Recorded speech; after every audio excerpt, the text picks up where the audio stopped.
Two retirees, same exact portfolio, same exact average return, same exact spending goal. One of them is still taking vacations at 82. The other one is back on the job board at 74 because the money didn't last. And the messed up part? It wasn't because they picked the wrong funds, it was the withdrawal strategy. The way you turn a portfolio into a paycheck can matter more than your fund choices, more than your expense ratio, and sometimes more than your long-term average return. Because retirement doesn't fail in slow motion. It usually fails in a short, ugly stretch right at the beginning when the market drops, inflation shows up at the same time, and you're forced to sell assets to fund life anyway. So today, you're getting a full retirement withdrawal playbook, not a slogan, not a one-number rule, a real system built for bad markets, built for inflation, built for taxes, and built for the real-world rules that force withdrawals whether you want them or not. And yes, we're going to talk about the famous 4% rule, but we're also going to talk about the part people forget. The 4% rule was never supposed to be a personality trait. Because retirement isn't one problem, it's three problems stacked on top of each other. Problem number one, markets don't deliver returns smoothly. The order of returns matters a lot. Two people can end with the same average return and one still runs out of money simply because the bad years showed up early. That's the retirement landmine called sequence of returns risk. Problem number two, inflation doesn't ask permission. You're not trying to withdraw the same dollar amount forever. You're trying to buy the same life forever. And inflation forces your withdrawals to rise over time, even if the market is doing you dirty. And problem number three, taxes don't retire when you do. In fact, taxes can become one of the biggest expenses of your retirement paycheck because the account you pull from and when can change how much you keep, how much of your Social Security becomes taxable, and how expensive your healthcare can get through income-based rules. That's why today isn't about picking a magic number. Today is about building a retirement paycheck that adapts. Let's start with what everyone has heard of, and then we'll upgrade it into something that can actually survive reality. The problem nobody explains clearly. The 4% rule became famous because it's simple. In year one of retirement, you withdraw about 4% of your starting portfolio, and then you increase that dollar amount with inflation each year after that. The goal is a steady, predictable paycheck that keeps up with the cost of living. And historically, when researchers tested a portfolio and ran it through the worst market periods they had data for, that 4% starting point became a kind of survival rate, a way to make it through a 30-year retirement in the tough scenarios. But here's the part people skip. This wasn't meant to be a forever rule for every person in every economy. It was a historically conservative starting point under specific assumptions. And if you push that starting number even a little higher, the outcomes can change fast. In the historical testing behind that research, a 4% starting withdrawal supported long retirements in the worst cases studied, while nudging higher, around 4.25%, could shorten the portfolio's survival in certain scenarios to under 30 years. That's the first lesson. The margin for error can be smaller than it feels when you're watching a bull market. The second lesson is the one that explains why those two retirees had totally different outcomes. In retirement, returns are not just returns. Returns plus withdrawals become a completely different beast. If the market drops early, say the first 2 or 3 years, and you're withdrawing the whole time, you're selling shares at depressed prices. That permanently shrinks the number of shares you have left for the recovery. Even if the market rebounds later, it's rebounding on a smaller base, on fewer shares. That's how you get the same average return, but a totally different ending. And that's why a withdrawal strategy isn't just a spending plan, it's a risk management plan. So if you want a retirement paycheck that can survive bad timing, you need something better than set it and forget it. Here's the framework to keep in your head. A great retirement withdrawal strategy does 3 things. First, it protects you against bad early markets. Second, it adapts to inflation and real life. Third, it manages taxes in the rules that force withdrawals later, whether you need the money or not. Now I'm going to walk you through 5 retirement withdrawal strategies, and then we'll combine them into one simple system you can actually use. Strategy number 1, the baseline method, 4% style, the classic inflation-adjusted approach. This is the cleanest version of the 4% style. It's predictable. You can plan your life around it. And for people who have enough cushion, enough flexibility, and a well-diversified portfolio, it can be a solid starting point. But the weakness is obvious once you say it out loud. It assumes your lifestyle should rise with inflation every year, regardless of what the market is doing. Real life doesn't work like that. Some years you spend more, some years you spend less. Some years you're healthy and traveling. Some years you're not. Some years you replace a roof, some years you don't. So if you want to increase the odds that your money lasts and reduce the chances that a bad early market ruins your plan, you need a strategy that has rules for adjustment. That leads to strategy number 2, guardrails. Spend more when markets are good, cut back when they're not. Guardrails are the idea that you don't blindly spend the same inflation-adjusted amount every year no matter what. Instead, you set rules that tell you when to tighten your belt and when you can safely loosen it. Think of it like driving. The goal isn't to steer perfectly straight no matter what. The goal is to stay on the road. Sometimes you correct left, sometimes you correct right. The guardrails are the rules that keep you from drifting off a cliff. Here's what makes guardrails so powerful. They turn a retirement fear, what if the market crashes, into a retirement plan. Because if you have guardrails, you already know what you'll do before the crash happens. A common guardrail structure works like this. You pick an initial withdrawal rate, then you set a band around it. If your portfolio grows and your effective withdrawal rate drops far enough, you give yourself a raise. If your portfolio falls and your effective withdrawal rate rises far enough, you take a pay cut. In many popular versions of guardrails, those triggers can be roughly a 20% move away from the starting withdrawal rate, and the adjustments might be around 10% increases or decreases in the dollar amount you spend. The benefit is obvious. You create a system that can respond to market conditions. You're not pretending your portfolio is a pension. You're treating it like what it is, a pool of assets that needs to survive decades. But guardrails come with a trade-off. Flexibility means you must be willing to flex. In some market periods, guardrails can require cuts that feel painful, and if your retirement paycheck is mostly essentials with little wiggle room, you might not be able to cut enough when the rule says cut. That doesn't make guardrails bad. It means guardrails must match the person using them. The real goal is not to follow a rule. The real goal is to build a paycheck you can actually live with. Which leads to dynamic spending, a hybrid approach. Dynamic spending is the grown-up version of retirement withdrawals because it accepts the truth. Your portfolio is not a fixed paycheck. It's an income engine that can run hotter in good years and cooler in bad years. Instead of forcing the same spending path no matter what, dynamic spending sets a spending rate that moves with the portfolio, or it sets limits around how much spending can rise or fall. The emotional win here is huge. With dynamic spending, you stop treating retirement like a test you can fail at any moment.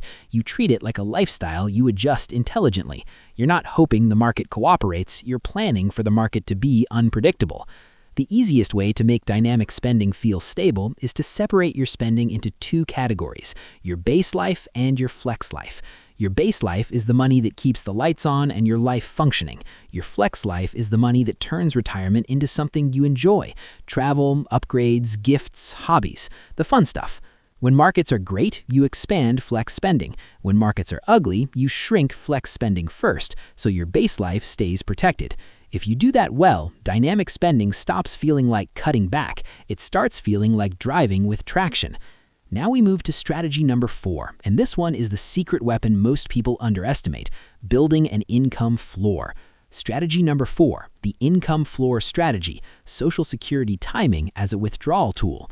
Because the best way to reduce withdrawal risk isn't just to find a clever portfolio rule, it's to reduce how much you need from the portfolio in the first place, especially early on.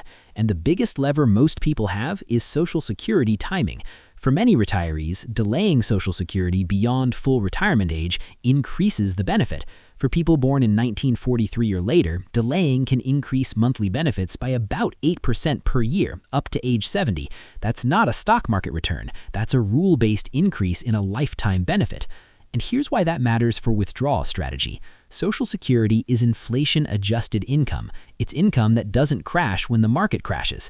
It's income that can keep paying when your portfolio is having a bad decade. So delaying Social Security, when it makes sense for your situation, can act like buying more guaranteed income. It can reduce the amount you're forced to withdraw from investments in your most dangerous years. One caution that matters: if you delay Social Security, you still need to think about Medicare timing. People sometimes assume those decisions are tied together, but they're not the same thing. Medicare has its own timeline, and waiting too long to enroll can cause headaches and extra costs. Now we go to strategy number 5, tax-smart withdrawal ordering, because net spending matters more than gross. This is where retirement plans look good on paper and then fall apart in real life. Because retirement isn't how much can I withdraw, retirement is how much can I spend after taxes. If you withdraw $60,000 and you pay $0 in tax, that's one lifestyle. If you withdraw $60,000 and you pay $10,000 in tax, that's a different lifestyle, even if your spreadsheet says the same number. Different accounts get taxed differently. Withdrawals from traditional retirement accounts typically show up as ordinary income. Withdrawals from Roth accounts, if they're qualified, can be tax-free. Withdrawals from taxable brokerage accounts might be partly principal and partly capital gains, and the tax treatment can be very different depending on your overall income. And the trap most people fall into is the simple order trap. A common rule of thumb says spend taxable first, then tax-deferred, then Roth last. Sometimes that's fine, but it can also create a problem later, a mid-retirement tax spike. Here's what happens. You retire, you spend down your taxable accounts first, and taxes look low for a while. Then later, you're left with mostly tax-deferred accounts, and every dollar you withdraw is taxable income. That can push you into higher tax brackets. It can change how much of your Social Security becomes taxable. It can increase other income-based costs, and it can happen right when your required withdrawals kick in. Which brings us to the rule you cannot ignore: RMDs, or required minimum distributions. Even if you're naturally frugal, even if you don't need the money, even if you want to leave it invested forever, at a certain age, the rules require that you start withdrawing minimum amounts each year from many tax-deferred retirement accounts. Under current rules, RMDs generally begin at age 73 for many retirement accounts, and there's a timing quirk that catches people. Your first RMD can often be delayed until April 1st of the following year, but if you do that, you may end up taking 2 taxable withdrawals in one calendar year, your delayed first one and your normal one for that year. That can create a tax surprise if you're not planning for it. And the penalty for missing an RMD is not a slap on the wrist. The excise tax can be 25% of the amount you failed to withdraw, reduced to 10% if corrected within the allowed window. So whether you like it or not, RMDs eventually become part of your withdrawal plan. That's why tax strategy isn't optional. It's part of building a sustainable paycheck. Now let's combine everything into one simple retirement paycheck system, the kind of plan you can actually live with. Putting it all together, the Retirement Paycheck Plan, a practical 5-step build. First, you decide what must be protected. Not what you want to protect in theory, what you must protect in reality. You define your baseline monthly cost of living: housing, food, utilities, basic transportation, insurance, healthcare, and the boring stuff that keeps life running. Then you define the flex layer: travel, entertainment, upgrades, gifts, nice-to-haves, the stuff that can shrink temporarily without breaking your life. That separation is your psychological superpower because it lets you adapt without feeling like you're failing. Second, you build your income floor. You map out guaranteed income sources: Social Security, pensions, annuities if they exist, anything that pays regardless of market returns. Then you make the Social Security decision like a withdrawal decision, not a random checkbox.